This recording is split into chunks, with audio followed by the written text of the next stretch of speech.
Coucou, bienvenue dans cette nouvelle vidéo inspirante et aujourd'hui, attention, on va voir comment développer ton business. Ça, je sais que c'est un sujet que tu affectionnes et j'avais envie de te donner quelques clés pour te permettre, de développer ton business correctement, bien évidemment. Alors, bien évidemment, alors je vais t'en donner une, deux, trois, quatre... 4 à peu près clés. On va voir. Allez, c'est parti. Donc la première clé, j'ai envie de te dire de faire attention à ta communication. Alors, le mot attention est peut-être un peu fort, mais tu sais que je suis la reine des coups de pied aux fesses au grand cœur et que j'aime bien te remuer un petit peu et que des fois tu sois en prise de conscience, pas des fois, j'aime quand tu as des prises de conscience tout le temps et des fois même quand tu es un petit peu en réaction parce que ça te titille ce que je te dis. Donc fais attention à ta communication. Ne copie pas les autres. Ne fais pas ce que fait la concurrence. Non. Connecte-toi à toi et regarde comment toi tu as envie de diffuser ton message. Qu'est-ce que ta clientèle, qu'est-ce que ta population, ta communauté a besoin d'entendre? Quelles sont ses problématiques? Donc, c'est pour ça que je te dis de faire attention à ta communication et de ne pas faire attention. Moi, mon moyen de communication privilégié, je crois que tu l'as compris, c'est la vidéo, c'est ma voix. Alors, c'est pas ma voix par rapport à mon accent qui est bien chantant du sud-ouest, qui vient des Landes, et maintenant je suis toulousaine aussi depuis plusieurs années. Mais en tout cas, c'est vraiment un outil, quand je parle, vraiment c'est un outil où je donne cette impulsion. Tu me diras ce que tu en penses, mais je pense que tu es d'accord avec moi. C'est vraiment, moi je sais quelle est ma force, et ça je vais y revenir après. Ça c'est vraiment important, je sais que moi je suis meilleure à l'oral qu'à l'écrit. Ça ne veut pas dire que je suis une bille à l'écrit, c'est pas ça. Mais c'est pas ce qui m'inspire le plus. Je me sens vraiment portée dans mon énergie, dans mon taux vibratoire qui est vraiment beaucoup plus fort quand je suis en vidéo, en live, en conférence, en séance, en mentorat. Alors là, ça explose. Vraiment, je me sens dans mon plein potentiel. À toi de savoir quel est ton moyen de communication privilégié. Donc, il y a les vidéos. Ça peut être des lives en direct. Alors là, tu vas me dire, oh là là, mais moi, j'aime pas du tout les lives en direct. Le seul conseil que j'ai envie de te donner, exerce-toi et n'aie pas peur de le faire dans ton groupe privé Facebook. Le groupe privé, ce sera des gens qui seront vraiment, ce sera vraiment ta clientèle cible. Et là, tu pourras te lâcher. D'ailleurs, moi j'ai mon groupe, alors moi j'ai beaucoup fait de vidéos sur Facebook, sur ma page à l'époque. Je fais des vidéos enregistrées. Je ne refais jamais mes vidéos. Jamais. C'est du one shot, moi. Toujours. Il y a des imperfections, mais je m'en contrebalance. Voilà, ça c'est important de le savoir. L'imperfection fait que je suis accessible, que je me rends humaine et que surtout je montre que même avec l'imperfection, on peut avoir un business qui dépote. Donc ça, c'est très important. Donc tu peux t'entraîner dans les groupes privés. Tu peux faire des podcasts. Les podcasts, on peut t'entendre. En plus, tu peux lire un texte. C'est peut-être plus facile pour toi au départ, pour montrer que tu es à l'aise et que même si tu lis un texte, tu vas peut-être y mettre des choses de manière naturelle. Tu vas rajouter des éléments. Ça peut être intéressant.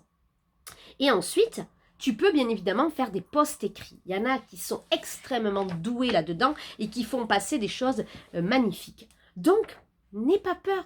Peu importe, même si on dit que ce sont les vidéos qui vont le plus convertir, moi j'ai envie de te dire, si tu es vraiment à l'aise à l'écrit, fonce, ne te pose pas 10 000 questions.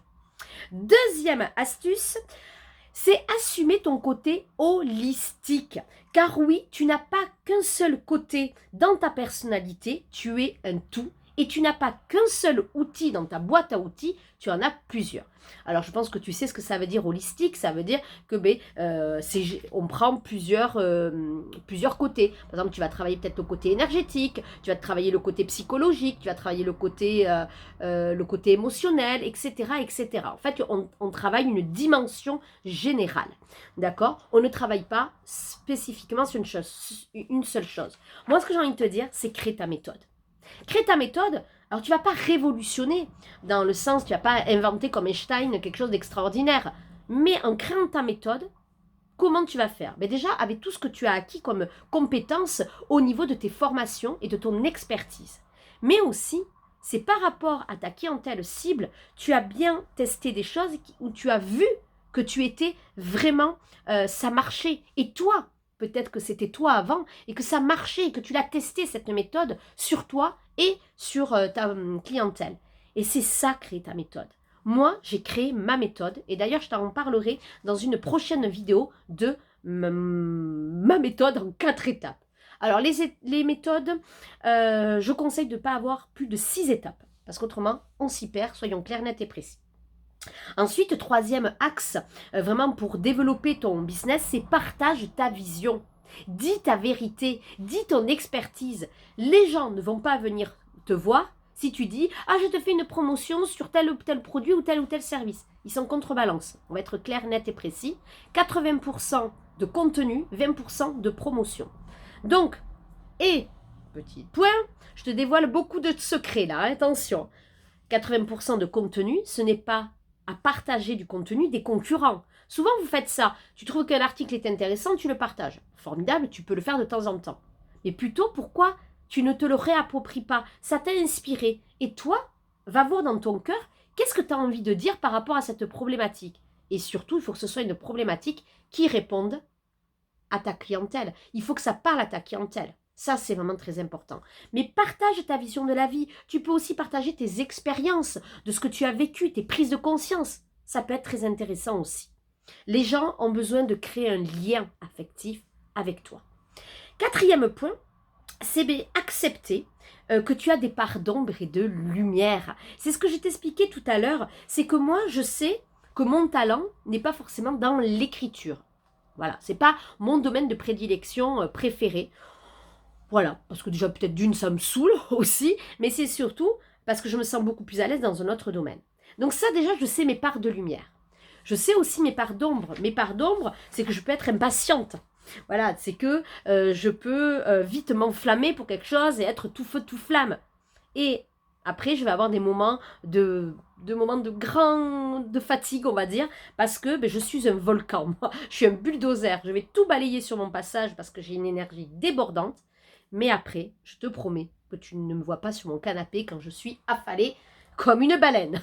Voilà, mais c'est exactement ça, c'est que vraiment, il faut accepter ces parts d'ombre et de lumière. Et c'est ça qui va te permettre d'être toi, de t'assumer pleinement. Tu vois bien que moi, je dis des gros mots, que je parle franco. Ben, c'est ma marque de fabrique aussi.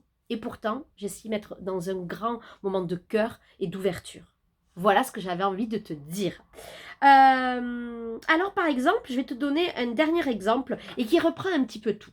Si tu es sophrologue, non, par exemple, tu es esthéticienne et tu t'es formée à la sophrologie. Mais pourquoi ne pas te servir de ça? Pourquoi tu kiffes le dev perso? Tu es dans le monde un peu spirituel aussi. Mais assume ça, car c'est ça qui va te rendre unique et qui va faire la différence. Pourquoi ne pas faire un accompagnement ou par exemple, quand tu fais un massage, si tu es esthéticienne, tu peux amener en plus. Moi d'ailleurs, quand j'ai fait un massage il n'y a pas longtemps, j'ai bien vu qu'elle n'était pas que masseuse, elle était aussi énergéticienne. Parce que j'ai senti, ça je l'ai vite vu. Mais tu sais quoi, c'est important ça. Mais mets dans ta méthode tout ce que tu as envie. Tu es peut-être esthéticienne, mais tu n'es peut-être pas que ça. Alors, ose faire différent et ose faire ce que tu as envie d'amener aux gens pour qu'ils aillent mieux. Voilà ce que j'avais envie de te partager. Si tu as besoin qu'on travaille ensemble, si tu as besoin, c'est que tu sens que tout ça, c'est clair, mais que tu n'arrives pas à le mettre en pratique. Et ça, je comprends parce que ce n'est pas facile. Je t'invite à prendre ton appel transformation. C'est un rendez-vous avec moi que je t'offre et qui va te permettre vraiment de faire le point et de voir si tu es prête à collaborer avec moi pour passer au prochain niveau d'expansion. Je t'embrasse et je te dis à très vite.